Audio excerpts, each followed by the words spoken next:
महाराष्ट्र से इस वक्त की बड़ी खबर आपको बता दें, एकनाथ शिंदे के हामियों ने लगाए पोस्टर। ठाणे शहर में उद्धव ठाकरे के खिलाफ ताकत का मुजाहिरा, बड़े पैमाने पर लगाए गए बैनर्स।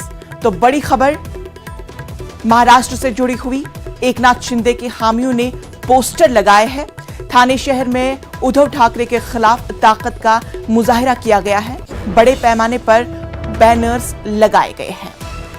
तो नाज़रीन, आपको बता दें कि महाराष्ट्र की सियासत अभी शबाब पर नजर आ रही है। तो वहीं इस वक्त की बड़ी खबर आ रही है कि एकनाथ शिंदे के हामियों ने दीवारों पर पोस्टर चस्पा किए हैं। ठाणे शहर में उद्धव ठाकरे के खिलाफ ताकत का मुजाहिरा किया गया है, बड़े पैमाने पर बैनर्स लगाए गए हैं।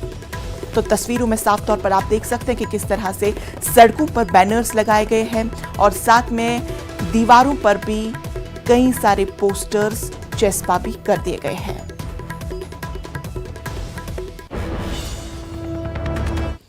दो रियासतों में लोकसभा की 3 और 4